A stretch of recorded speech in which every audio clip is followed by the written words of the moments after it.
Hey guys, I'm back. I know it's been a few days. I have my voice back. Last week I was eating steak and I broke a crown in my mouth, so I just kind of took a little bit of a break from making videos. But today I was listening to something that inspired me.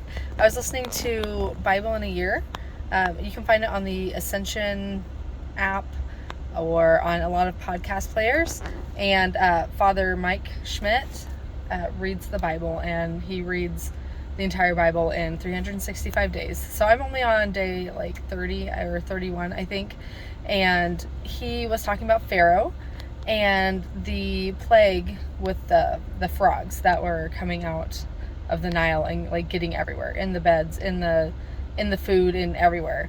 And Moses asked the Pharaoh, when would you like this to end? Like, God can make this stop. When do you want it to stop? And Pharaoh said, tomorrow. And how interesting that is. And Father Mike was talking about how in life sometimes we are like, yes, God, I want your blessings, but not yet. Yes, I want to get out of this bad situation, but not yet. And it made me think about my life, and how often I knew that I was literally eating myself to death and eating basically only carbs. Bagfuls of candy everywhere, hidden in my room. Just sugar upon sugar upon sugar, because it made me feel happy. Sugar can affect your brain in so many ways, and it was one thing that I could do quickly to give myself some sort of a joy in a really stressful situations. So for how long? Ever since I had a daughter that died, and I coped by drinking sugary alcohol drinks and eating bags and bags of gummies, and it has been a comfort for me for so long. So how long did I say, yes, God, I want you to deliver me from this. I want you to help me. I want you to take me out of this addiction, but not yet. I know something stressful is coming on, so let me get past this stressful thing, and then maybe we'll work on it.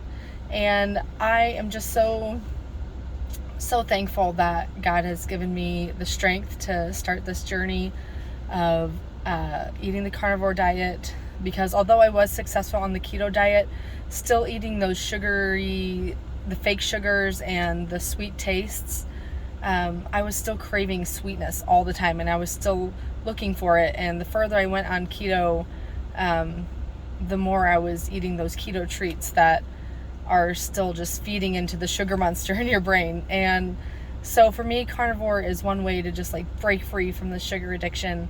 And I'm hoping that with long enough time, I won't be craving the sugar anymore, that I'll really enjoy all the foods that I'm eating, and that I'll be free from this addiction. I'll be free from something that I did that I knew was hurting myself, that I knew was shortening my life and making me not as good of a mom and not as good of a person. Set me free from this. And I'm over 30 days in now, and I'm feeling hopeful. It's still hard, but if I can do it for 30 days, I can keep doing it, and we'll just see what happens. And maybe someday I'll be at a point where I can have just one slice of cake and then go right back at it, but I know that's not me right now. It's like an alcoholic saying, like, well, maybe I could just have one glass of wine and then go back. And that doesn't make much sense. So maybe I won't be eating sweet things, but I know that life is about more than food, and relationships are about more than food. And I'm hoping that God can give me the strength to help get through this, and to get rid of this idol that I made food and sugariness, and just rely on God and rely on my family, my friends, and my social supports. And so anyway, I heard that podcast today. It's a great podcast. You should definitely look it up. And I wanted to share that all with you guys. So thanks for listening. Bye.